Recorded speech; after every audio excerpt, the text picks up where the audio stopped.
Sir, yan sa building ni Senator Soto.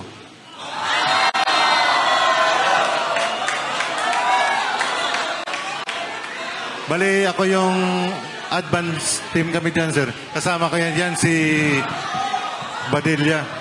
Si Loben Badilla. Sino tong kinuna mo ng litrato? Ako yan, sir, nagkuha. Ah, Kasi yung nag-advance kami dyan, bali, pinipicturean ko, sinisend ko sa Viber group namin para ma-inform yung tropa na aboard na kami, sir. next.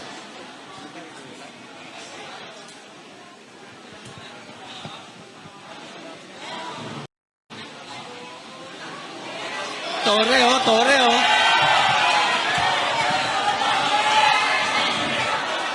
Ito yung sir. Tayo ka, Sarge. Pakinggan po natin, mga kasama. Noong time po na lumabas si Tap Orly po, Gutesa, I think September 20. Teka, Sarge, teka. Quiet lang po para malinaw na marinig natin. Sarge, sige, go ahead.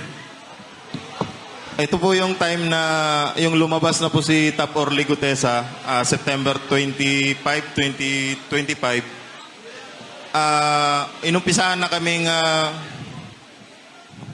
24. Inumpisahan na po kaming kausapin ni General Torre po para bigyan po ng mga offer po, katulad po nung cellphone po. Ito po yung cellphone na nakuha ko.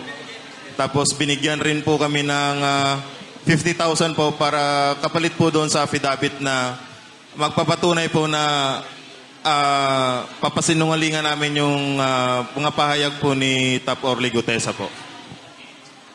Bale yung 50,000 bayad po sa amin for disturbance fee po na sinasabi nila. Niya po. Yan po yung patunay na pumunta po kami sa Raffles, doon po sa office niya. Sa Raffles... Makati po. Office ni General Torre o ni Saldico? Unit po ni boss, ginagawa niya pong office po. Kasi nandun rin po yung sekretary niya po, si Analisa Gaspar po. Sir. Secretary Nino. Ni General Torre po. So nag-o-office siya sa unit ni Congressman Saldico. No, sir. Parang ginamit lang yan, sir, na pang-establishment namin na kakausapin kami, sir. Diyan kayo nag-set ng meeting. Yes, sir. Yung time kasi na yan, sir, hindi rin namin alam kasi ang akala namin sila pa ni dating speaker at saka si Boss Aldi. Yung pala, ginagapang na pala, sir. Kaya akala namin si Boss pang nagpupundo dyan para ma-hold the line kami, sir. Para hindi kayo lumabas. Opo. Sino-sino itong mga nandito? Yung dito po, yung naka-gray po, si kasamahan po namin, si Tap Malati po, retired Army, si General Torre po, si Tap Lupian, si Sarge Master Polidario, si Tap Pabiluna, at saka ito po, yung ulo po, si Tap Voluntante po. Kasama rin dyan po. Actually, sir, marami kami dyan. Mga 15 kami, sir, na pinapirma po ng NDA po. Non-disclosure agreement at saka yung affidavit po na magpapatunay na papasinungalingan po namin yung sinasabi ni Tap Orly po. So nagkaroon kayo ng isa lang na affidavit para sabihin nagsisinungaling si Orly Gutesa. Individual. Individual yun, sir. Kaya nga, individual affidavit, pero yung affidavit, ang sinasabi lang, nagsisinungaling si Orly Gutesa. Tama? Opo, sir, tama. Tama po, sir. Tama. Okay. Matanong ko lang, bakit ang posing nyo nakaganyan? Yan yung time na inaamon niya si, sir, baste ng boxing. Kaya ganyan ang posing nyo. Oh, yes, sir. Next.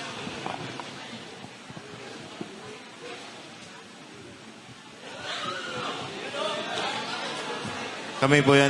Nagpa-picture po siya sa akin. So, makatuwid, napapirma naman yung 15. Di ba? Napapirma. Ang ginawa kasi namin nun, sir, ano kami, nag-usap kami lamig lima. Hindi kami pumirma nung time na yan, sir. Ang ginawa nila, sir, by batch na kami. Pero napapirma pa rin kami, sir. Napapirma. Yes, sir. Ano pa ang pinangako sa inyo dyan? Trabaho po. Yun po. Gagawa daw po siya ng security agency. Tapos, yun po. Kapalit po nung mga cellphone at saka yung mga hindi na po kami lalabas. Hindi, mabuti. Katunayan niya, sir, yung ibang tropa nandun sa agency ngayon. Mga 28 mga tropa na nandun ngayon, sir. May 28 kayong kasama na doon sa agency ngayon. Opo, sir. Wala namang pananakot. Yun, kasama. Hindi naman masabing pananakot siguro, sir, kasi parang doon na pinangakuan ng trabaho, saka hindi na magsalita. Ganun, sir. Sarge, go ahead.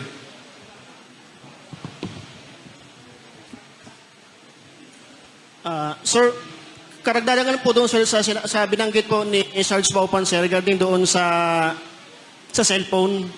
Bali, ang nangyari po niyan sir, nagkaroon po dyan sir ng majority na pilian ng cellphone. Ito po yung isa sir, yung kay Sarge Baupan po sir ay iPhone 16. Ito naman po yung isa sir is Samsung S25 FE. Nung niresearch ko po ito, sir, nilaunch po dito sa Pilipinas, sir, ng September. Tapos binigay po ito, sir, tama po si Sarge Baupan, sir, na naging by batch po yung pagbibigay nito plus 50,000 na disturbance fee. So, ang binigay ko po doon sa kanila, sir, ay yung hindi yung luma, kundi yung bago kong binili, sir, na cellphone. Kaya napalitan po ng yung sa kanila. Tapos po doon sir sa Elite, sir, sa pagkakaalam ko po, sir, 29 po sir yung nandun. Bali, nakapasok po kami doon ni Sir Sinesa, sir, nung December 19 until hanggang March 15, sir. Andun pa po sir yung iba, sir, na mga kasama namin. So tingin nyo kung ipapatawag yung mga kasama ninyo, mapapatotohanan lahat ng sinasabi nyo ngayon? Yes, sir. Basta may pasumpi na, sir. Sarge. May tumawag po sa akin, sir, yung kabats ko na dating pinasok ko, sir, sa Elite. Tumagal po siya, sir, doon ng mga 1 week lang ata, sir. Nung nag-video call po kami, nung nag-video chat, sir, nabanggit niya sa akin, sir, na sabi niya, Meg, yung Elite wala na doon sa dating place dyan, sir, sa may Guadalupe. Di tinanong ko siya, sir, sabi ko, may alam ka ba, Meg, doon sa kung saan sila lumipat? Sabi niya, pagkaalam niya, sir, dito daw po sa may bagong kapitolyo ng Pasig, sir, lumipat yung Elite, sir.